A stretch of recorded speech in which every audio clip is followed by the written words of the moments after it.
Happy next year. This is the Lydian Spin with Lydia Lunch waiting on Tim Dahl to join. And in the meantime, with the producer, Simon Slater, we are celebrating yet another year alive and having a good chuckle fuck over the events that transpired in America's capital on January 6th. Hello, Simon.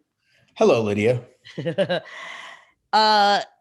Rather outrageous and not necessarily for the right reasons. I'd like to wait for Tim to come in on this, but you have your own opinions. How did you feel about that fantastic reality television show we were absolutely glued to all day yesterday? That was the day that was the day that was supposed to be a simple reading of the Electoral College votes. A simple day about the Electoral College votes and about the change of Georgia from a Republican state to a Democratic state. Instead, it seemed that the law enforcement in D.C. allowed a riot to happen, which was outrageous. Well, what was interesting to me is all white men, mostly, the police opening the barricades, opening the doors.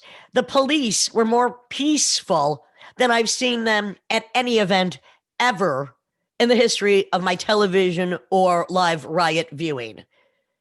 Can somebody explain that to me? No, I mean, there's going to have to be an investigation into that. The one thing that I did get joy out of, that this violence happened after Ted Cruz spoke, so that there is no doubt in anyone's mind that there's blood on his hands. Very good timing, very good timing. Perfect timing. And it was an absolute joy to watch these Republican senators who cannot at this point call themselves men, just showed the cowardice and just how pathetic they really are. What's amazing to me is this. The Republicans, as well as the Democrats, I'm going to say the U.S. government, because that's where we live, have been invading our houses, the peace in our lives forever with their bullshit policies. They have invaded, especially in the last 4 years. Let's blame Trump, who's not even a Republican. He's a Republican. He has invaded our psyches. They give tax breaks to the rich, unbelievable unemployment, unbelievable death. They have invaded us, and it has not been peaceful.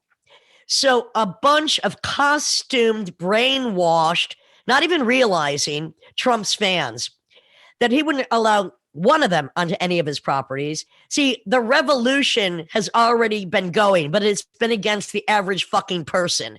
So that was not a revolution we saw yesterday. That was just a bunch of radical brainwashed people who don't realize they have taken the bait, swallowed the fucking hook, and are all sinking as this country has forever been going down the fucking shithole. Yeah. I generally agree with that diatribe. And why am I laughing? Because I've been talking about this shit for as long as I've been the fuck alive. I don't get it. Well, I'm going to get back to this. If one person would have asked the question to any of these idiots who have been, taking up the television and radio waves for the past 4 years, what a socialist or what socialism was, they wouldn't be able to fucking answer it. So if that's their big rallying cry, and again, it's like the guilty are always suspicious and they always project onto you their crimes. Oh, these people have no policy except for race hatred, and it's classism and racial hatred and classism and stupidity. And the thing that is so frustrating is you watch these TV pundits really still treat them with kid gloves, talk about how they've been lied to and the dangers of believing in these false stories. These people don't believe the election was stolen. They don't believe that. I doubt that a lot of them even voted. These are people who were there to cause violence, and they knew exactly what they were doing.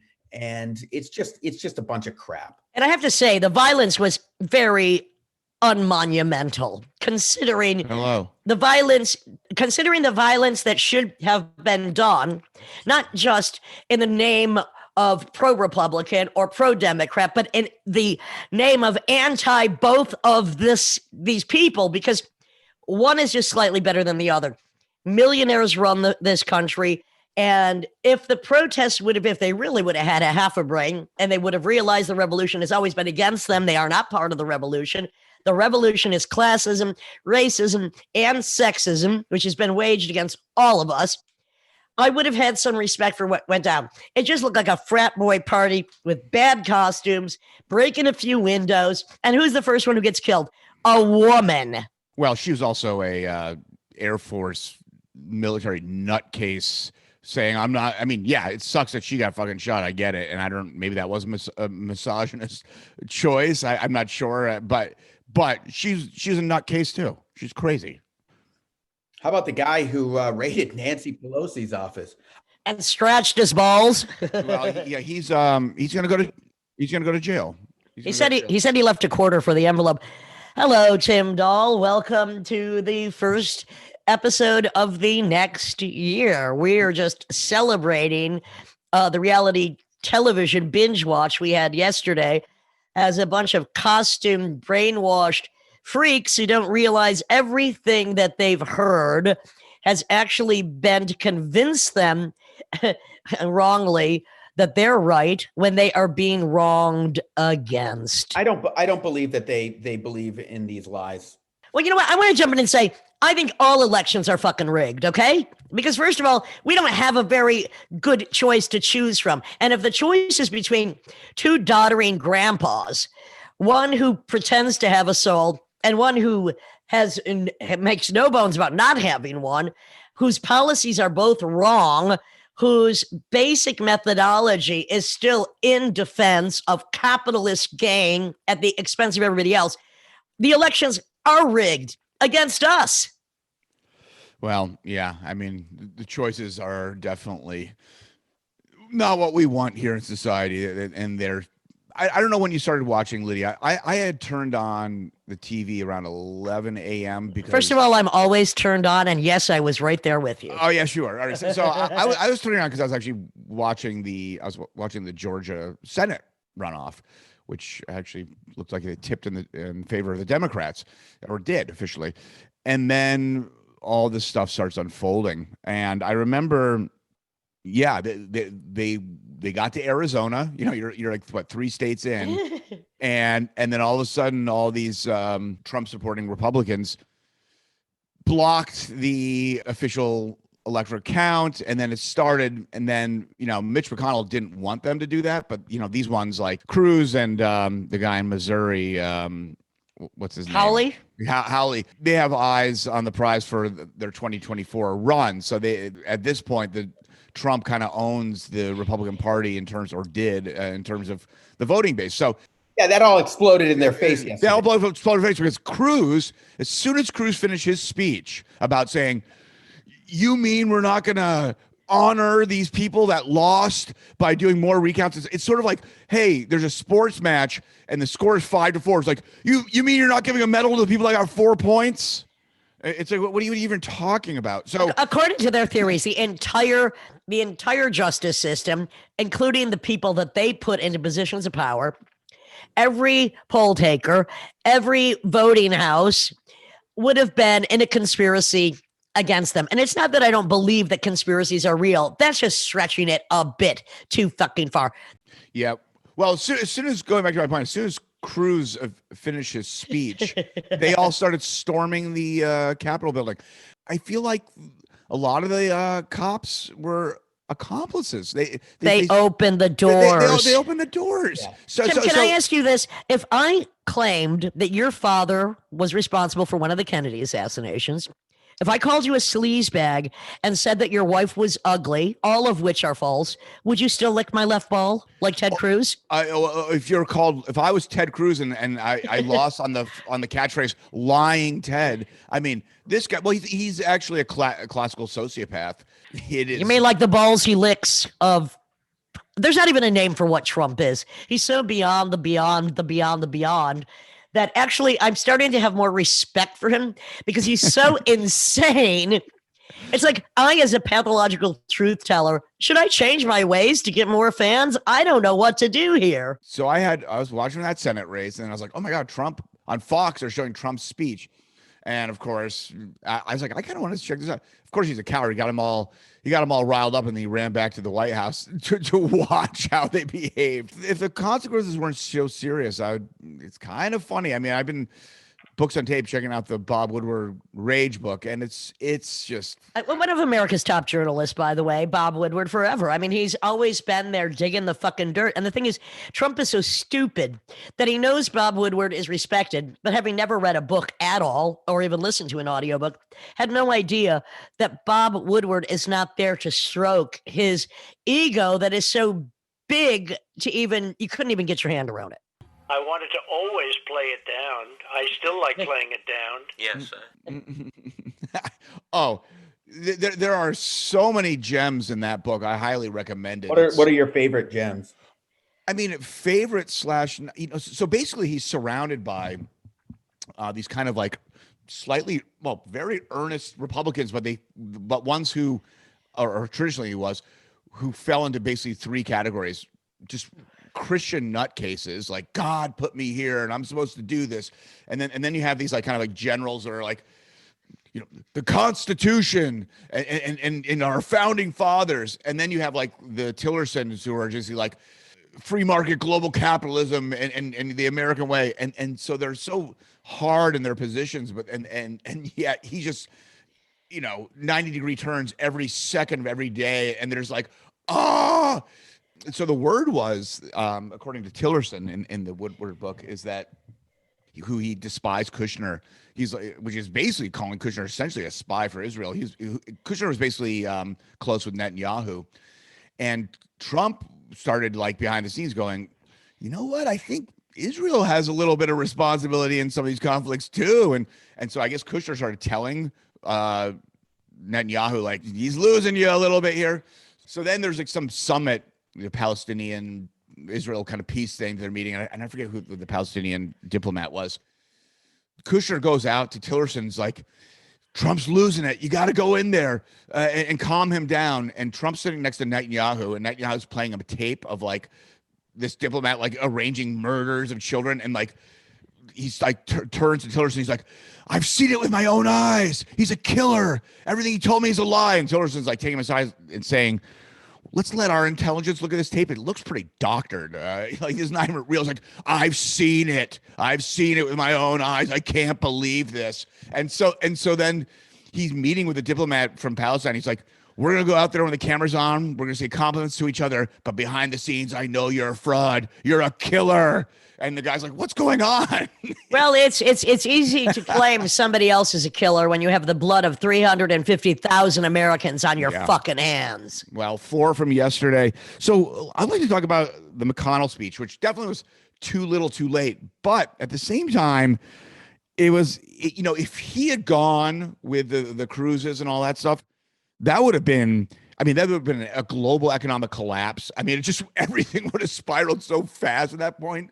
But he's also trying to save his own ass. He doesn't have much to lose, McConnell, because what is he going to have? Maybe possibly one more term. He's already done enough fucking damage. He occupies the state that's number 47 in benefits to the people, in economy, in education. He can't sink much lower for as high as he's gone. Yeah, well, he got really what he wanted, and the Woodward book talks about that. Basically, he only cared about the judges. He wanted his Christian judges in there. Well, and shockingly enough, judges, whether Supreme Court or otherwise, all of the ones that they instilled and installed did not vote for the lies Trump was propagating. And McConnell said in the speech, if he started basically trying to ram through Trump as president, then it would just be the collapse of the United States, and then there'd be a collapse of all the global stock markets. It would just be so disastrous. So here we are. Wait, let's talk about that other turncoat, though. And I have to say, I was chuckling watching Lindsey Graham last night, because first of all, I've never seen him look happier. But then again, every time he flips and flops, which he does all the time, he was the one that said, if we nominate Trump, he will destroy us. Oh, he predicted it right. He's another asswipe that just goes whichever way the wind blows.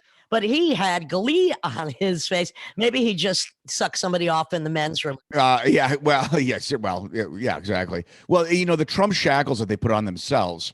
Well, you could see the weight off of a lot of these people's shoulders, that this was like they're out to like they could finally just like get out of this. The people and the Trump supporters, it'll be interesting how this all plays out and how loyal they're going to be. And if they, but there's gonna be a little internal Republican war here. There needs to be a big internal political war, and I don't mean by MAGA billies or any other group from the outside. There needs to be more reason. There's more women in Congress now. There needs to be more progressive. And the big problem with Biden, the daughterer, who forgets, his own kids' names, is he's not instilling and installing in Congress enough progressive people. If there is such a thing, and there are, I have to believe, there are some progressive minds that need to start talking fucking reason. Well, it's interesting. Because one of Biden's lines is, I'm a realist, man. And, the progressives, they have this great rhetoric, but can they get it done? It's sort of like the civil rights. Sometimes things feel like you can't reach them, but sometimes there's points in history where you kind of you have no choice. You got to address these fucking things. Well, what? Also, another word that Biden likes to drop is we need to, bring back dignity and respect. Well, then start respecting the American people who are unemployed, dying, need health care. We need to have a better economic system. This country is in the biggest collapse since probably the Depression. And Biden claims he wants to help. Start respecting the people, and also what I loved is Trump. He must have been so furious. Banned from Twitter, Facebook, Snapchat, Instagram, has to use one of his aides' account at 341 to send a fucking message. Well, he should just be banned, period. They should fill his fucking mouth with super glue and lock him up behind a fucking wall and let him stay there in his orange jumpsuit matching his orange skin until he dissolves into dust. That's pretty funny. And that's funny. And what's sad is fucking for the last 12 hours, Twitter, or Twitter's power of blocking, has probably been the number one wall to prevent a civil war. Fucking Twitter. I mean, because who knows what he would have been saying over the next 12 hours. It's kind of frightening. So what do you think about the 25th Amendment? I mean, I don't think it's gonna. Oh, do it. I don't know if they're going to. But let me say it again. Do it. Look, he's been unfit for more than 4 years. What more do they want? And I love this comment that somebody made. Somebody that's been banned from Twitter has the nuclear codes. What the hell? Yes, I know. It's absurd. I kind of got a little bit of joy watching the fear of death in Pence's face yesterday, though, with all his kind of like Reagan facial expression / who was the guy from Highway to Heaven and Little House on the Prairie. Oh, he's butthurt. Michael Landon kind of facial expressions. He looked terrified. And once this thing is done, he's got Air Force 2 ready to take him to Europe. He wants to leave the country. He's so butthurt. Oh man! After sucking all those rim jobs to Trump, he's so sad. Well, he was on the fence. He almost abandoned Trump once before, and that was after the grab him by the pussy because he's such a Christian. He's like, I don't know if I can run with this guy. But then his wife supposedly said, God put you here. His out is the 25th Amendment. Yeah, but we will see if that happens. I think it's not going to happen. But if it's not the 25th Amendment, that would actually probably clear the slate. Well, how many books, how many psychiatrists, therapists, even his niece, has to come out diagnosing, thank you, Raw Story, for printing so many articles about his mania, diagnosing him, which, they're not really supposed to do from a distance, but it is hard not to diagnose somebody that is that twisted and pathological. How much more proof, how much more evidence is needed? I mean, if you can't get him out with the 25th Amendment, what the hell? Well, he's got, so there's all these protocols in case that the Pentagon has, in case a president just goes bonkers, and how to deal with it. Unfortunately, McConnell stacked the courts. He stacked the Pentagon. Trump's got a lot of Trump loyalists that are there until inauguration day, and they're I pity. So it's comforting. There's not. It's going to be a forever undoing of the damage that's already been done, including what was the latest. Absolute massacre to the environment, allowing millions of acres in Alaska to be doled out to environmental exploiters. I mean, what more do we need to know? Well, did you read that New York Times article about how the Trump administration destroyed? There was this woman who did an absolute incredible job of getting the CIA to deliver their Cold War satellite photos and use their actual satellites they've been using to track Russian nuclear armaments to start tracking global warming. And it was absolutely transformative in our understanding of changes to the globe. And of course, it united scientists from all over the country, top scientists. All over the world. That it changed their understanding and changed fundamentally their studies.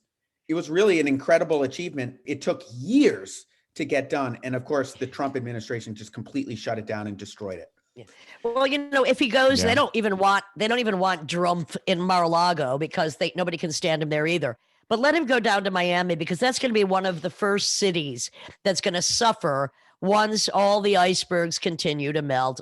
I mean, you mean Palm Beach, but that's gonna be the same idea. I mean, go down to Florida. Go ahead, because I mean, not that we're going to be safe. At least I'm one flight up. But coastal cities, see you later. Oh, well. I mean, Miami Beach is a barrier island that, even without man-made global warming, is one that comes and goes over like every 1,000. It's not even that much. Like every 1,000, 2,000 years, it comes and goes. So I mean, it's ridiculous to build on that thing to begin with. Not only that, all those rich people have Florida subsidized insurance. So which is and houses dotted all over it. Expensive houses get blown up. The state is going to be on the hook. Well, one of the votes last night after the storming of the Capitol dwindled down to 6 to 7 supporting the blocking of the count. So Cruz was there, but who's the Florida senator that was he was Rubio? No. Gertz? Which one? Gertz?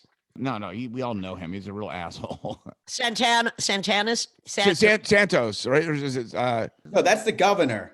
No, it's not the governor. DeSantis. There's DeSantis. There's Rubio. There's Mark. Is his name Gertz? Rick Scott. Yeah, Rick Scott. Rick Scott is another one that's still voting. Like, what a fucking piece of shit. So what was weird yesterday when I was watching the Trump mob before they stormed the Pentagon was all the flags that they were flying. So of course there were some Confederate flags in there, which is like, we're American patriots. I have a Confederate flag. Okay, that makes no sense.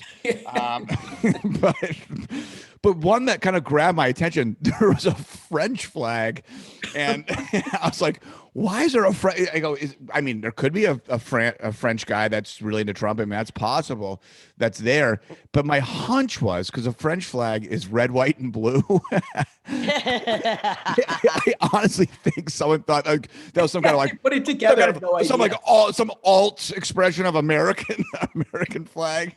That was my hunch. I could be wrong.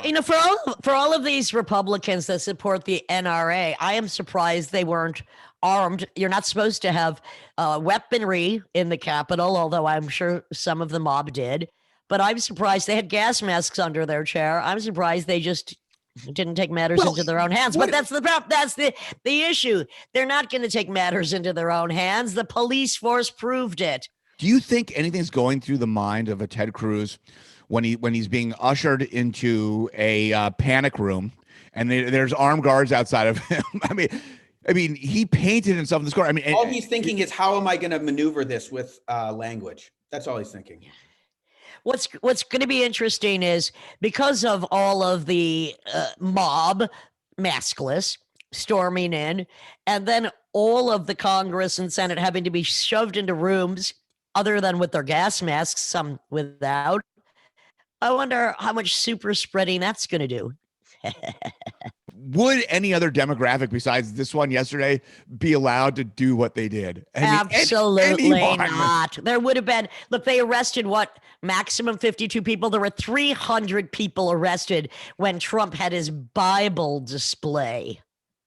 That's the thing. And going back to the 2006 letter that GW got from the FBI stating that, after a long amount of investigations, the conclusion is that members such as the KKK and neo-Nazi groups have successfully infiltrated the American police force, not in little hick counties, but like Los Angeles and everywhere else. NYPD, like the biggest police departments. So it kind of makes you wonder, just as the doors were opened yesterday, like how many of these people were actually loyalists here? And I think there has to be there's going to be insane investigations by the FBI. There has to be. This is insane. Let's not. Okay, and the biggest affront of all is the police taking selfies. Fuck off.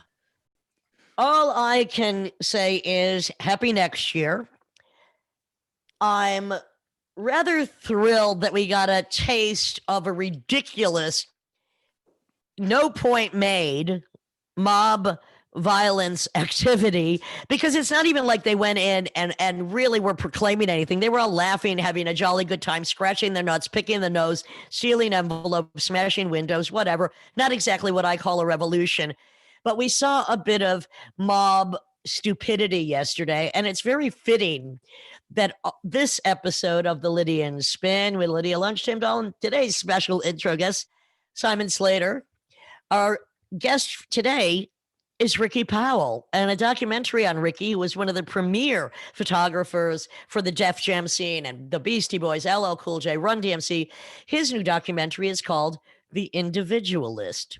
And I think it makes sense that we're talking about mob injustice against, if you want to call the American people in general a mob. And here we have somebody that has stayed completely true to his roots, stubbornly homeboy-y, and still cool after all these years. Ricky Powell.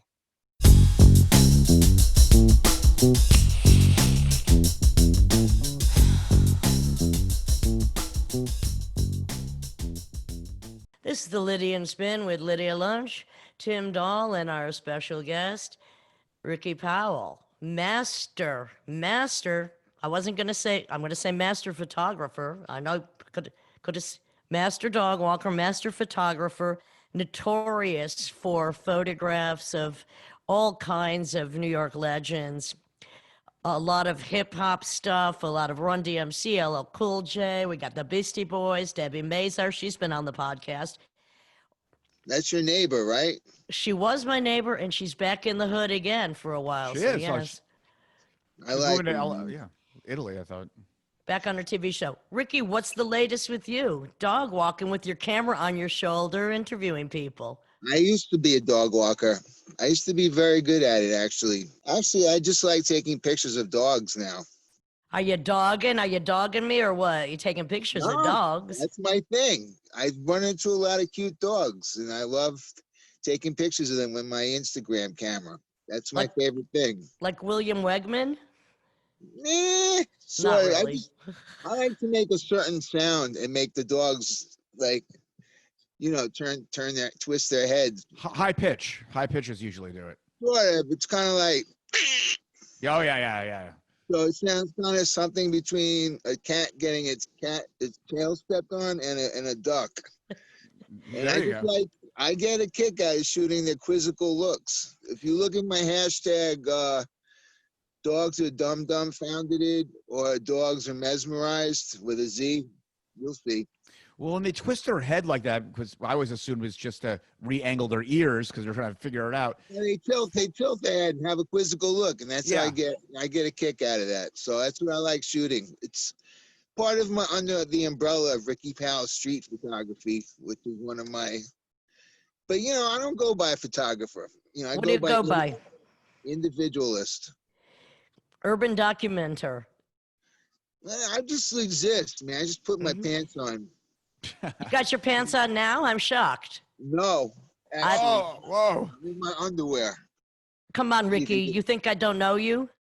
Oh, there's proof. There's actual proof. You are in your underwear. So Ricky, you know, Come on, baby. Come on. you consider yourself, or were, or was, or whatever's grammatically correct, a very good dog walker. Yeah. What classifies? I mean, is it because you could handle many dogs at once? You had a good relationship with these dogs? I wasn't one of those dudes with like 20 dogs. No, I took personal care with each one. Okay. Now, You photographed enough people that acted like goddamn dogs. You might as well just go right to the source and photograph the dogs. Yeah. Well, you know, I grew up with a lot of dogs. My mother used to bring home a lot of stray dogs. Oh, whoa. And Stray dogs. had to stay in my room. Honey, you brought home a lot of stray bitches, I bet. So I don't know. Oops, I didn't say anything. I'm not. Actually, yeah, when I lived in Stuyvesant Town, I used to bring home some lady bums off Avenue A and B. Hey, I was never a bum. No, you're a queen. Thank you very much. A bummy queen. No, I'd come and hang out with you, who was kind of bummy, but you know, that was cool. We'd bum around. You know, Oscar Madison was one of my influences. Right, Felix Unger was one of mine. Oh, shit. Whoa. Very anal. That's very anal. Nice. Let's jump to the chase here. How did you two meet, and when was that? Oh shit. At the World? Oh shit, that's a good guess. Possibly, yeah, possibly. So neither of you really know. It's kind of a haze. Was it maybe Ray's egg cream shop on Avenue A? Well, you know, I haven't had a good egg cream since I probably saw you last, and that's not an innuendo. I think it was Vicky Galvez, aka BC, that might have introduced us. I don't know. Shit. I mean, I don't know. We're from two different gangs, so it was, you know, we met in the middle of the ocean. This was before cell phones. It was a very interesting method of just even hanging out with somebody. Yeah, you used to meet up at phone booths. Well, I'd be calling you from the phone booth and you say, let's meet up sometimes. Oh, well, what else are we doing? Do you remember what year that could have been? Hell no. Around 87. Oh, okay. Okay, later than I was expecting. All right. 86 tops, lowest. But you guys were kind of crossing over certain downtown scenes well before that, but you, I guess, hadn't met. I was, you know, she got, I think she's 2 years older than me, which is a big difference when you're a kid, but.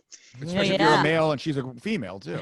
Yeah, you know, we hung out in two different crowds or gangs or. Yeah, well, I was on the no wave scene and you were more into the hip hop. So, yeah, I mean, the interesting thing is, you know, the music I listen to most, if I ever listen to music, which is still murder rap, gangster rap, Scarface, mystical I love. I mean, I like the old school stuff. I interviewed Scarface once. He was not much taller than me, and I have to tell you, that was kind of shocking. Wow. Attending remotely. I'd just be listening still to Jazz 88. There you go. All right. I'm a contributor to WBGO. Okay. But, you know. But were you into the scene? I mean, you went to, you knew Adam Horowitz, and did you get into the scene by being friends? He was younger than me. He was like 5 years younger than me. Oh, okay. It was his sister that you knew. Is that? His sister was in my grade. Okay. At the PS41, the Greenwich Village School. You know, I grew up in the village. And I wasn't cool, really. I just played ball in the schoolyard. That was my thing, and just went home. What's that interference I'm hearing? You got the radio on, Ricky? Yeah, sorry. But in summer of '78, I went to my first disco out in Queens with some friends from camp called the Rusty Nail on Casino Boulevard. And then when I was in 12th grade at Seward Park High School on Essex and Grand, some of the Puerto Rican girls used to take me to discos with them, like Funhouse and Starship in Midtown. And then I started hitting like Xenon in summer '80, the Ziscos, you know. And then. Did you ever go to the Galaxy, which was where Squat Theater became? It was on 23rd Street. 23rd Street. I went there. Okay, I you went know, to see a what's her name? The chick who made Cool World. You know, when it was the Galaxy or when it was the Squat Theater? Squat. Oh man, what's her name? The chick who was down with the avant-garde jazz dude. Oh man, I'm blanking on this. Simon, look it up. Oh, Shirley Clark. Okay. Which You know avant-garde her? jazz dude? Which avant-garde jazz dude was she She with? made a thing on who's the avant-garde sax player? I can't believe it. There's a million of them. Zorn? No, black dude, the king. He's the king of avant-garde jazz. He died a couple years ago. I mean, there was Coleman? I mean, Ornette Coleman. Ornette Coleman. No, yeah, that's it. Yeah. Ornette Coleman. Yeah, but I went to a Shirley Clark film at the Squat on 23rd, but then I also got to go see her documentary on Ornette Coleman at Joe's Pub, and I got pictures of them. She was cool, man. I'm talking about the Galaxy was a disco before it was the Squat. Oh, and I went, that's but Dan hang on. I went there in like 73 at like 13 when I first ran away. And it had all these, it was like just a drug den, 4 stories, pillow rooms. Eventually 2 girls got murdered in there. So they shut it down and became the Squat right across from Mother's, which was a rock and roll club. Okay. Well, On 23rd. Yeah, between 6th and 7th. Between 7th and 8th. Closer to 8th. There you got it. Yeah, that was a beat up building. So you're playing ball. Puerto Rican chicks are taking you to the disco. When did you pick up a camera? Oh, you don't know that infamous story? Well, I might, but other people might want to hear it from the source. I hate telling this story, but well, then you can tell us, and you can make it up. I'll make it. I'll not some chick I went out with for 2 years. We had it was tumultuous, but she was I met her at Danceteria actually, May of '83, and then she was living across the street from me in Sam Rubin NYU Hall. Anyway, she was in the art program or the music or photography and film, whatever. So, you know, we used to go to Roxy's on Friday nights and shit because I had juice there because this girl who I used to work with at the 8th Street Playhouse, she worked the ticket booth. So I had the juice on Fridays, which that was the place to be. If you know, anyway. So she dissed me for some dude in tie-dye yoga pants in spring of '85. That's horrible. I know. That's an insult. That's an insult. Exactly. Thank you. That's why I'm talking to you. Corny ass motherfucker. So that shit was. Well, maybe that's why you're not wearing any pants now. No pants is better than tie-dye pants. Yeah. Let's face it. And then, like 2 months later, I found a bag in my room, and I was like, "What the fuck is this shit?" So I looked through it, and there's like dirty laundry, and then there was a little camera in there, and I just said, I'm gonna take this camera. I'm gonna make this bitch sorry she played me like a wet tuna sandwich. I'm gonna take pictures. I'm gonna become something. I was going to Hunter College to get my phys ed degree at the time, and then I just started taking pictures with it. It was a little camera. I just snapped, put it around my, just wrapped it around my shoulder, tucked it behind my jacket, and then took pictures at the clubs and the art openings. And then all of a sudden, I went from being Joe Schnook to the Richter downtown photographer because, Paper Magazine asked me if they could use my pictures for the club section and details. And of course. How did they find out though that you had good pictures? Like, I mean, it just came up. They just wait. Okay. I got to give props to the East Village Eye. Yes. Magazine, Leonard Abrams. This crew, they asked me, because I think they saw me taking pictures at the World. And so I brought my pictures in, and they were the first ones to put my pictures in a magazine. And I was like, wow, it was like Keith Haring with Futura and somebody else. And it said the Richter and I was like, oh shit. It just blew up from there. The camera opened many doors for me.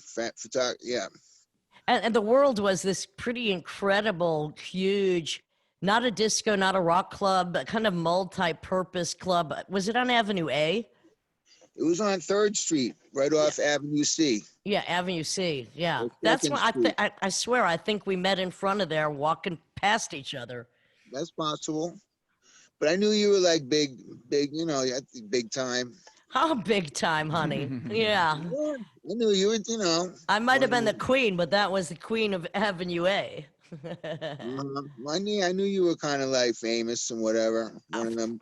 Excuse me, you were the one taking pictures of everybody who became famous, but I don't remember you taking any pictures of me, but it's not too late. What? Yo, you're in my fucking book, The Richard Files. Well, shit, I don't even know this thing. Yeah, here's a full page picture of you. Is it Remember good? one day? Yeah. No, it's actually, remember one day we met up at the World, but it was during the daytime. See, that's what I do remember. And what, you just snapped? Because, I mean, look, you had the fucking magic eye, buddy. You had the magic eye. I just shoot what I see. That's it. I don't take any credit, dude. Well, I'm giving you credit. No, look, you had the magic eye. For somebody with just a tiny camera, it's taken out of an underwear bag, stuck around your shoulder, you had some incredibly iconographic, masterful photos. You were there, you shot, you did it. Don't underestimate. All right, thank you. Pump it up, baby. Well, we met up that day when Lynn Goldsmith was shooting Run DMC and the Beasties. So I got a nice picture you posed for me standing against this nice wall. See, it's funny. I don't remember them, but I remember you. Okay. Well, that's good. Just saying. I have fond memories of you as well. Well, we'll keep those for the we'll keep those under wraps for now. They can think what they want to. They'll never have any idea. Mm-hmm. Oh, right. I hear you. Inhale deep. So you went on you went on the Run DMC Beastie Boys tour. I don't know, was that a License to Ill tour? I don't know which one that was, but were you asked officially, or were you just kind of friends with people and just kind of hung around? And how did that work exactly? Was that like a job, or was it just you hanging on tour with them? That's a good question. I started hanging with the Beasties after once I started taking pictures in that spring of '85. Yeah, things just jumped off, the parlayed like crazy. And September '85, they came off the Madonna tour, and then I went to see them at the Cat Club, little showcase, and then I went backstage after, and Horowitz was like, "Yo, Rick, what's up? Oh shit, I want you to meet Mike and Adam." I was like, "Hey, what's up?" And we just started kicking it that winter, that fall and winter into '86, spring '86. And then I shot them for the East Village Eye cover story in that spring. And then they started asking me to come along with them to gigs. Like, they got a gig in Boston. We'll be back after the show. DC, we'll be back after the show. You want to come along? I was like, all right, bet. So that, and then the famous story of when I was a Froze-Aid vendor, froze lemonade, the summer of '86. Wait a minute. Back that one up for a minute. When you were a Froze-Aid vendor, what, with a cart? Yeah, with an umbrella. Italian ice. Some interesting jobs there, baby. Go ahead. Not exactly Italian, but it was a lemon slush. Yep. So one day I was you put it in a cup, but I'd be posted up in Sheridan Square during the week, and then on West Broadway on the weekends. And it was the spot, man. I used to have folding chairs. I had my radio, double-deck cassette, rum. I'd throw a shot of rum in there for an extra $1. Well done. People used to come and hang. And then I also had my camera, so I took some famous pictures of Basquiat, ones from my cart on West Broadway. And so anyway, when I was in Sheridan Square one day, it was July 7th or 10th, and it was fucking miserable. It was hot as hell. Nobody was out. And then I picked up USA Today, and I'm looking at it, and it says, double spread, Run DMC, the Raising Hell tour for their album Raising Hell, which had, My Adidas, Walk This Way, Peter Piper, the big one. So it says, Raising Hell tour, Run DMC, LL Cool J, Houdini, Beastie Boys. And I'm like, I got to be there. Fuck this shit. So I rolled the cart in all the way to the garage on East 4th Street by 1st Avenue. And I asked somebody where they at. So I got a pack and I jumped on a plane that afternoon. And I landed in St. Petersburg, which I was trying to get to Tampa. I didn't know where I was. And then I bought a quart. I bought a 40, was sitting on a curb, drinking it. And these fucking redneck cops gave me some, busting my chops. And then I went, and it was like getting to be like 8 o'clock, and I didn't know what the fuck to do. And I was like, what am I doing here? So I went into this bar, and it was all dudes like with like flannel shirts and beards. And I threw all my money, and I'm wearing a New York Yankees shirt, which is not the safest, not the smartest thing to do down there. They don't like Yankees. Anyway, I threw all my money on the bar, including like mad change. And I said, can someone give me a lift to Tampa? And these dudes were like, yeah, we'll take you. And I was like, oh, bet, thank you. So I get in a pickup truck with them. I'm sitting in between them. And it's nighttime now. And we're driving on the highway, and they drive off the highway. We go on like a deserted road, and I'm like, oh no. I started thinking about the movie Deliverance. And I'm sitting between these dudes. I'm like, oh no, what the fuck am I doing? And then I saw the top of the Tampa Dome, and I was like, oh shit, they're actually bringing me. So they dropped me off. I was like, thanks, Billy, and whatever your name is. And I knocked on the back of the dome, and the guard came out. I said, yeah. I said, tell Ad Rock and the Beasties, the Ricksters out here. And he came 5 minutes later. He goes, oh shit, what are you doing here? I'm like, I was just in the neighborhood. He brought me in, and I could hear the music in the back of the state, arena. And then we walk into the arena, and the fucking sound was like, it was like 18,000 screaming, because I was just used to the clubs.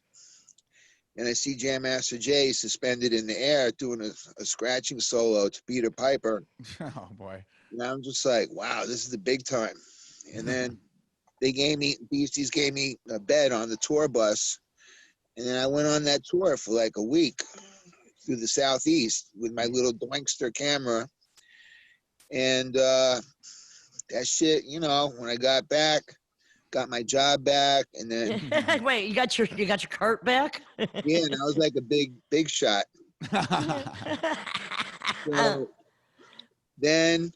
So that's the summer '86, and then I got a job at Def Jam as like the office messenger in like September, and then worked there like a month or two, and then they said they were going on tour and asked me if I'd like to come along on License to Ill tour. I was like, all right, fuck it. Why not? I didn't know what to expect. And they didn't expect the album to really do much. They were just happy to make it. So I went on tour. We jumped on a plane. We got like January '87. First stop was in Missoula, Montana. What the fuck? Oh my God. Bumfuck, America. At some crappy little high school. And they brought along Murphy's Law and okay. Who's that group from the black punk band? Bad Brains? From Cali. With Angelo. Oh, Fishbone. Yeah, Fishbone. Fishbone, Murphy's Law. Unbelievable. So, we went along, and I was psyched, I was just brought along as like, the older dude with the camera, supplies some laughs maybe. And then I never been to California. We drove going through Cali, through the mountains, and I was like, wow. So it was fun. But then the fucking album started shooting up the chart, like on a bullet, like they say in the trade. And then shit just jumped off. And then the album became #1, and it turned into something else. And I was just like, oh shit, I'm not mad right now. So that turned into, and I became kind of, known, I guess. I mean, it's funny.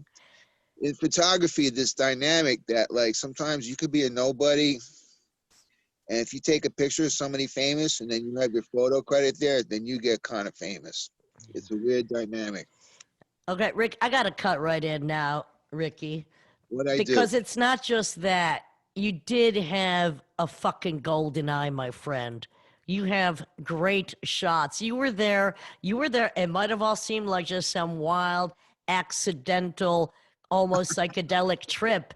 But not only were you there, you got the fucking goods with some shitty, panty-smelling camera from an ex-girlfriend. This is like legendary shit. And you got the legendary photos. That's it. You're funny. Like I'm funny. What? Wait, I'm funny like a fucking clown? What do you mean I'm funny? Yeah, I'm funny. Of course I'm fucking funny. I'm the Joe Pesci of fucking No Wave. I love that. Oh shit, that is fucking dope. And well, so anyway, whatever. And then also, then Lynn Goldsmith, like some of her girls that work for her agency, came up to me at the World.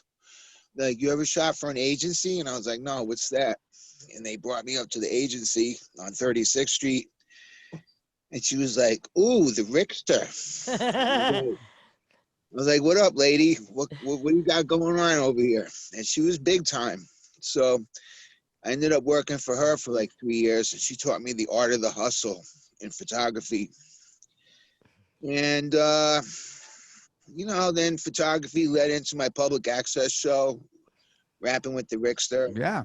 In summer of '90, and that was fun. You know, I was living in a dump on 14th Street, 9th Avenue. I moved across 14th Street, and shit was, when I was broke, I was home all day. Daytime TV was whack, so I was like, I'm gonna make my own TV show.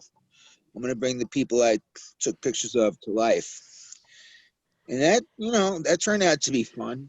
I did that for on and off for like 5 years. And then I got into editorial, doing interviews and writing.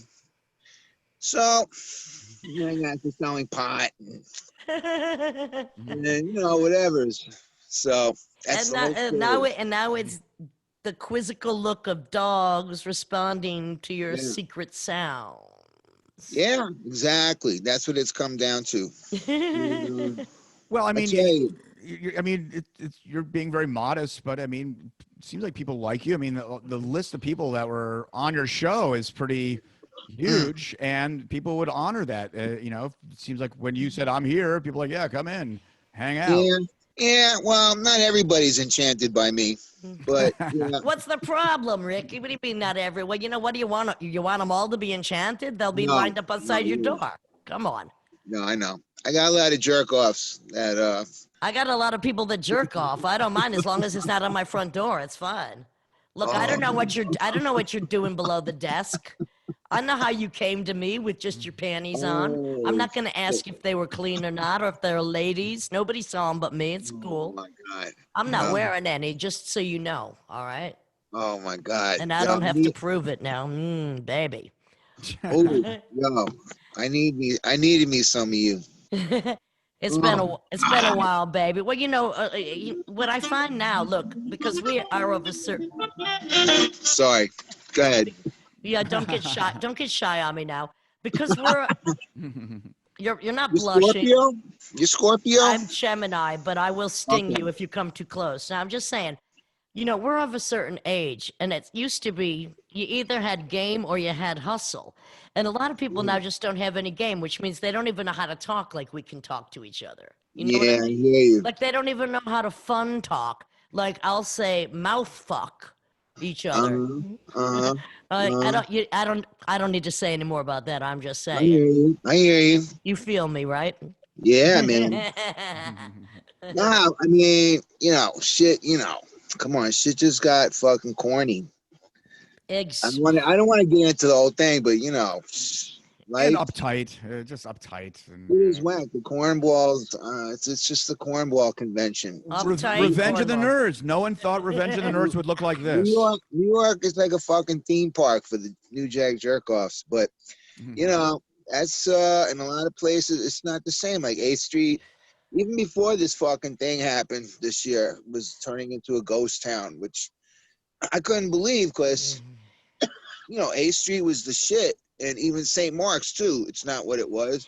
You know, Ricky, I left New York in 1980 till 84, and then I left in 1990 for a long time. I lived Really? in a lot of other places. That's why you didn't see me.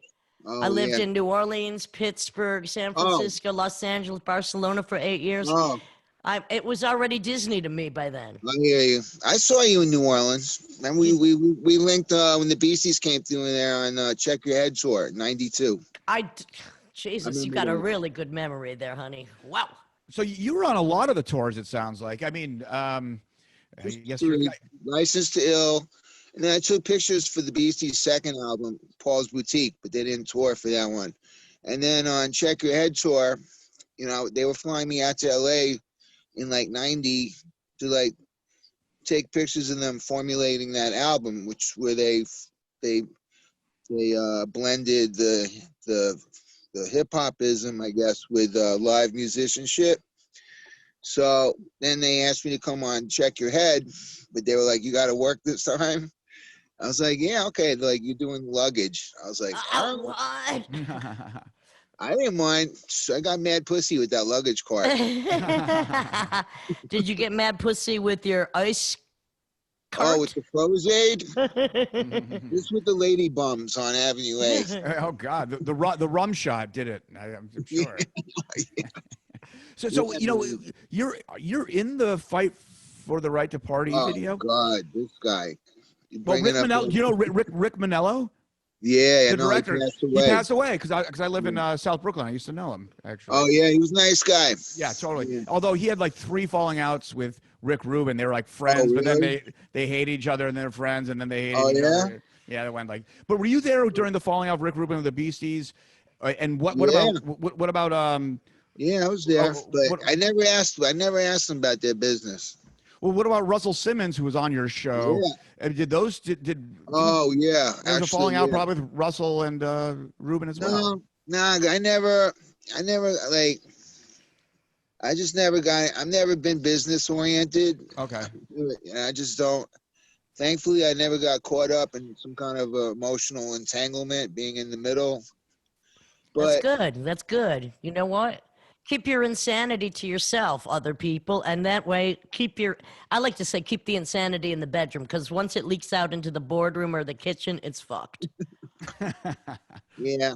Yeah, you got it. So Tim, I was telling Ricky that you studied with Yusuf Lateef, and he was saying, "Oh my God." Go ahead, Ricky. What were you saying? Yeah, I was like, "Oh shit, that dude." What? Yeah. I make mixtapes and playlists, and I got one mixtape coming out soon, and we got a Yusuf Lateef song I picked.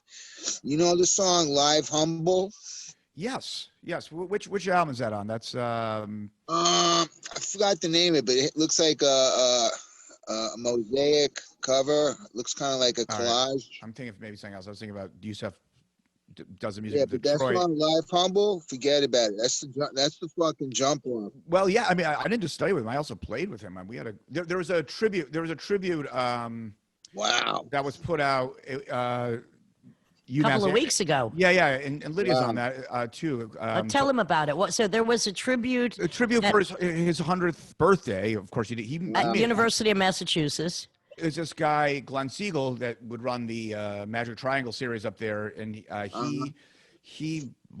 picked a bunch of people that were kind of close to him, and he asked me, which I was psyched about. But it was, but it's also like fucking tons of people are on, like Ron Carter and Sonny Rollins is part of this, so it's like some real heavyweights are part of it. So what did they post of our? So Tim's in my band Retrovirus. He has multiple bands and plays with multiple people, but he also has a band called Grid, which is improv, almost psychedelic improv, and we've just finished this album, like spoken word, but me reading like Henry Miller, John Recchi, David Warner-Rowitz, but Tim with his music to Grid, and they requested something. Well, they asked me Tim. they said, well, do a little interview about Yusuf. So I did that. And they said, if you want to present anything also. And I said, and we had this video done by Jazz and Hurst of Lydia doing spoken word. And it's a trio, tenor, bass, and drum. So They put it up. They put it up. It was cool. Beautiful. I mean, absolutely honored to be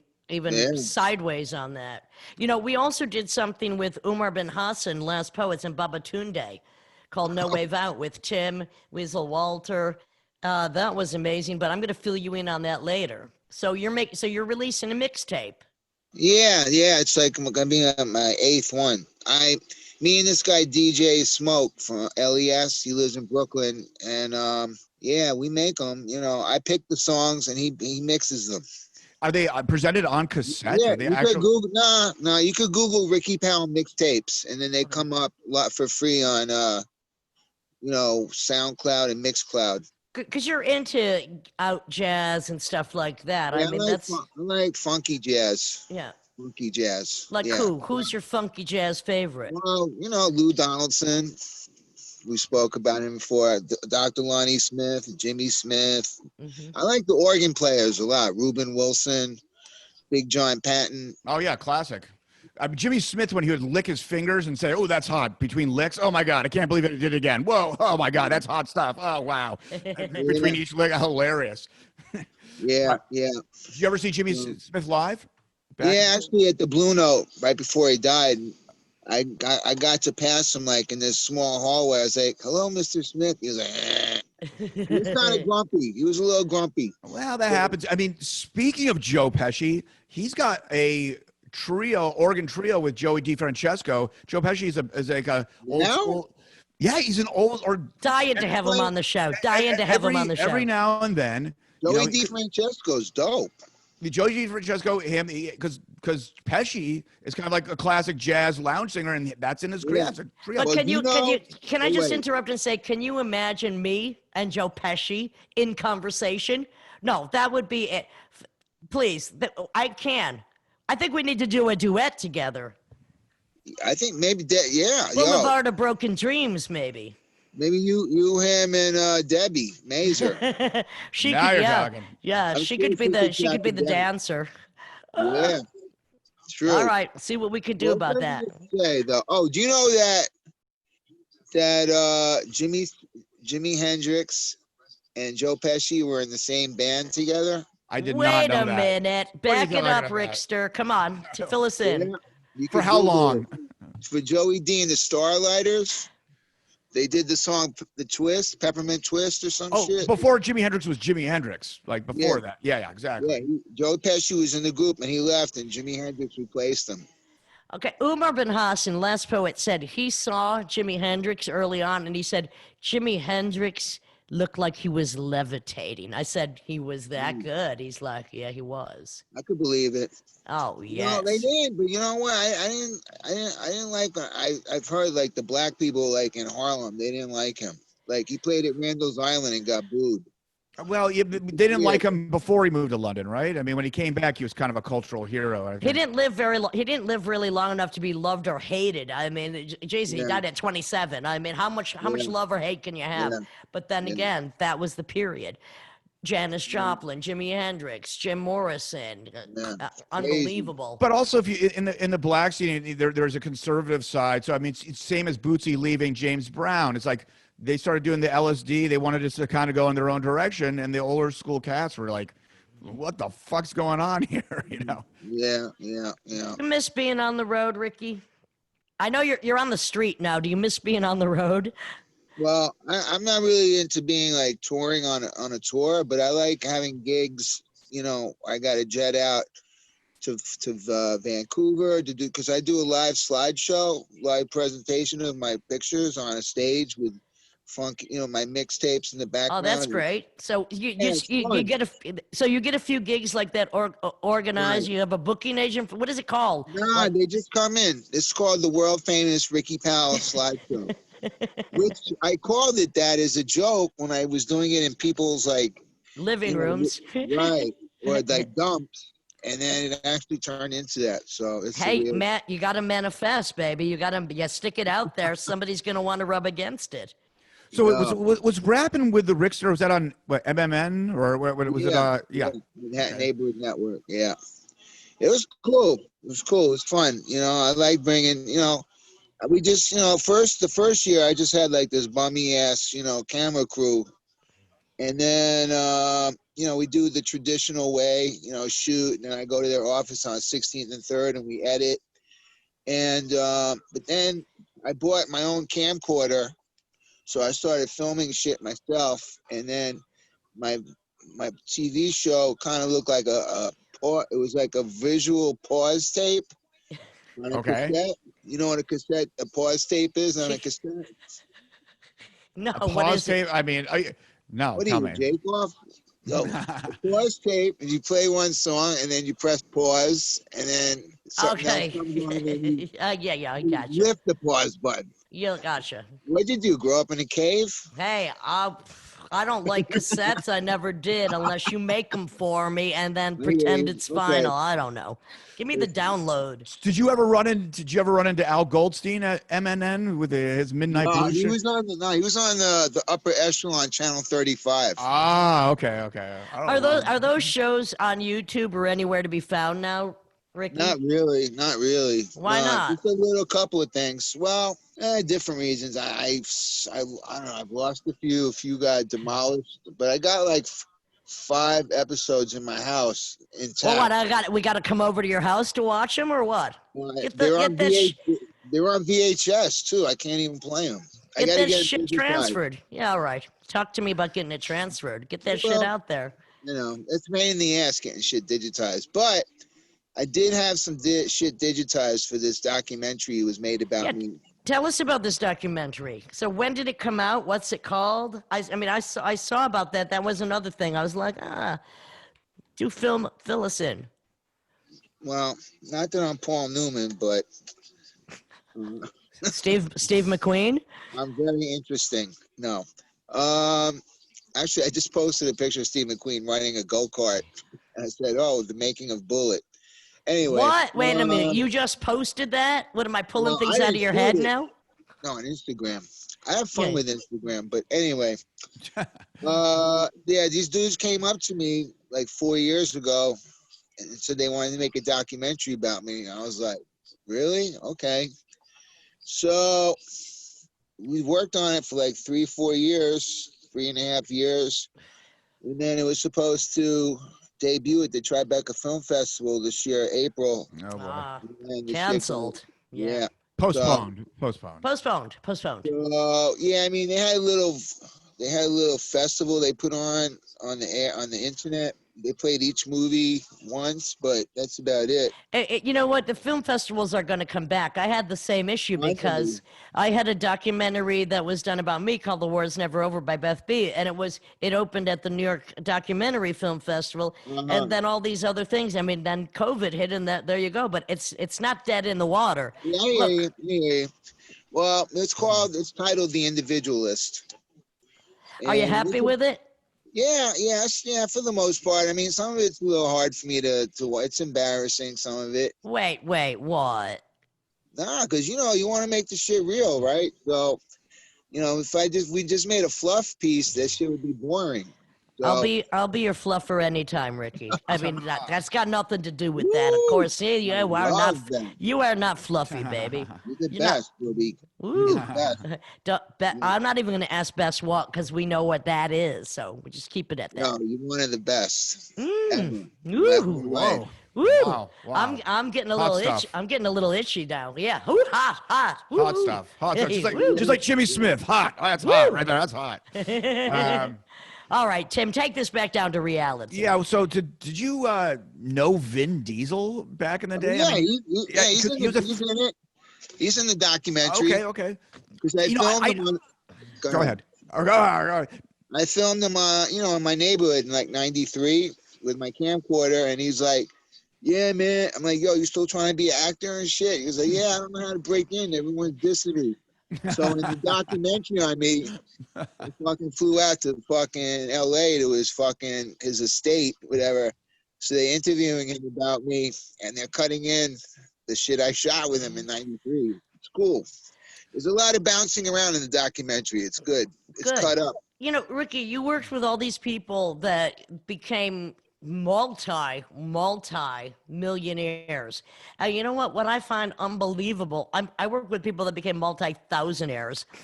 They forget they forget that a little financial gift every now and then would mean a lot to somebody. And it's like they just forget. And I'm sure you're in the same fucking position. It's like, you know what? Excuse me. Sometimes people are more notorious than their bank account. And I just don't get that. You know what I mean? It's like, give back to those that were there. If I had it, honey, and whatever I have, I would be given to you. I'm just saying. You deserve it. I would worship that pussy for you, man. Oh, Oh, hang boy. on a second. Oh, boy. I'm sorry, that's a metaphor. I always say that. You know what? I'm not easily shocked, and I'm not shy. That's not. What I'm saying It's a is, compliment. I would worship. No, only 2 women I said that about. You, I said with you and LaWanda Page. woo. Whoa, okay. All right. You know who that is? What? LaWanda Page. Not personally. Not personally. You know who that is? Oh, who is that? Oh my God! Come on, LaWanda Page. She a Come guitar on, player? bitch. Guitar player? Who's she? LaWanda Page. Put you in a headlock, dude. I wish you could. I'd put you in a figure 4 and it'd be all over. She's the black chick on Sanford and Son that Fred Sanford's always. Oh God. All There right. we go. All right. I have no idea how far your reach goes. Yo, she got some dirty records out there. The LaWanda Page. Okay. Wait, was that Quincy Jones produced that as well? Maybe. No. I mean, well, he produced the show. Red Fox. Did Red Fox produce that? No, yeah, that's some Red Fox production shit. There we go. Did you ever see Red Fox stand up? No, but I've heard some shit. He's the shit. I love him. People forget. He's Low very witty. Fly, Red Fox, Yeah. Eddie Cleanhead Vincent. Nobody even knows who that is. Old Kidney Stew is fine. I'm just saying. There are obscurities. Yeah. What are you listening to? What are you playing now? You got your mixtapes going. You got your camcorder with your dogs going. Hold up.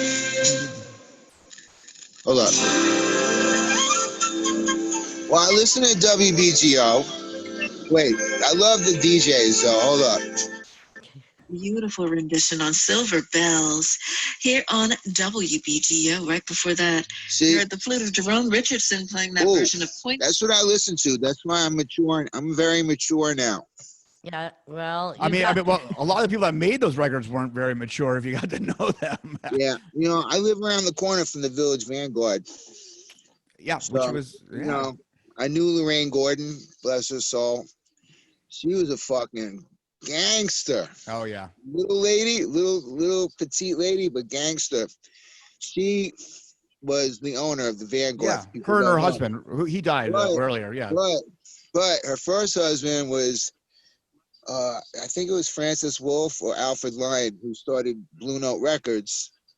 And she was in the office with them she was there the first 5 years of Blue Note, putting that shit out when there was like East 50, they were like near Bloomingdale's, East 59th Street by Lexington.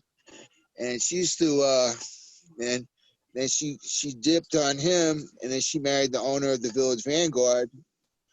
I forget his name. And then, so she booked all those groups in the 60s. Oh yeah. You can name them all, dude. And there's classic recordings there. Yeah, that were on Blue Note. So I think Sonny Rollins Live at Village Vanguard was a Blue Note record. Yeah. So anyway, it's one of my favorite places. I mean, I used to go, but I like to do photo shoots with that in the background. Anyway, what? Well, did you with the downtown scene that you were hanging with? I mean, did you hang out with any of the funky jazz guys of that time, like the whole 55 bar scene and all those guys? Yeah, dudes that were my age, I knew some kids. Yeah. But okay. 55 is a good place to check out blues still. Well, up until this year. But I used to know this dude. He was in the group Word, WORD. I don't know. What did he play? Which guy? He played bass. I forget his name. Anyway, I'm very lucky when Lydia, you brought up like people like giving back to people like me, whatever.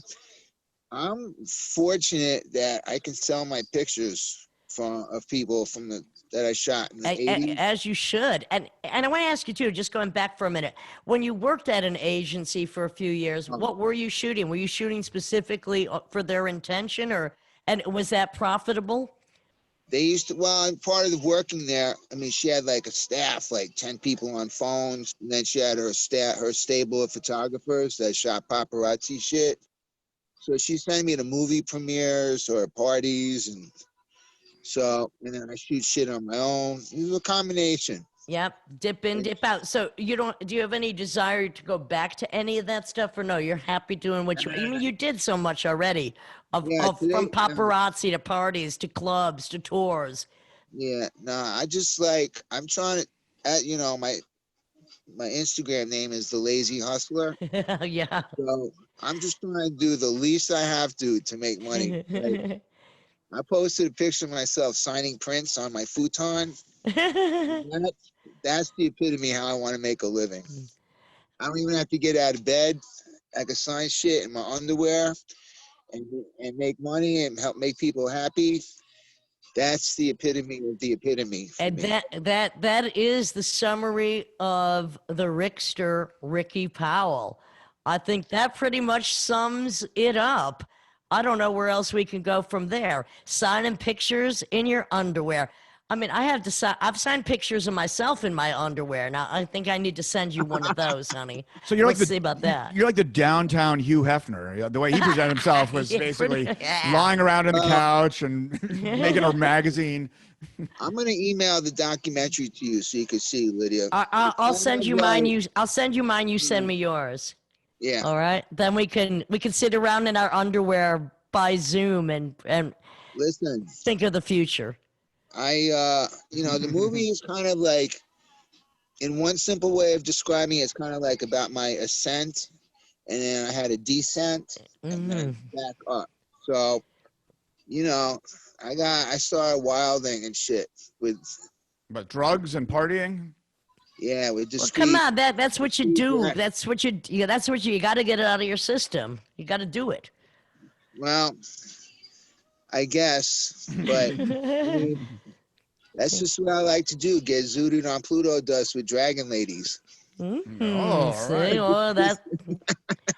I can't fault you for that, honey bunny. I cannot fault you for that. Look, he's going to relieve. I don't know what he's going to do. He's shaking it off. He's getting hot under the mutton chops. What's better, this new wave of just ultra strong marijuana, or the old school downtown brown that was dusted?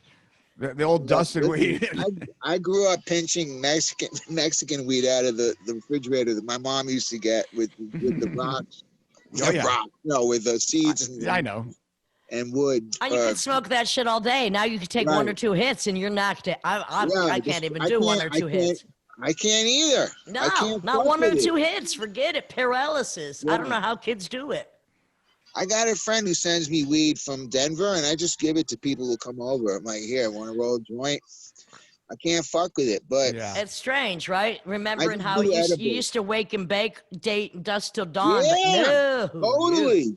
Totally. Well, see, that's what I don't understand with all this legalization, all these stores. Someone, I know it's really kind of banal, but someone should just do like packaging thing, like 70s weed, 80s weed, 90s weed, and do all the different categories. I think that would be pretty popular. Now it's just paralysis weed. Yeah.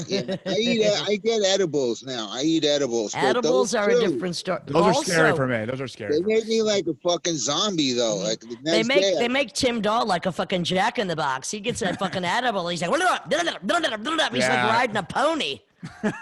Oh, really? What's that a metaphor? That's him. For? No, it's not even a metaphor, honey. It's like he's riding a fucking pony. Well, in the Juvenile song is a metaphor for something, but not in my life. Yeah, there we go. All right, not Juvenile. So who's the fucking R&B singer I was referring to? He was part of that. Never mind. I got no idea what you're Riding talking My about. Pony. Riding My Pony is that 90s song, anyhow. I don't know. I don't listen to that station. I don't know.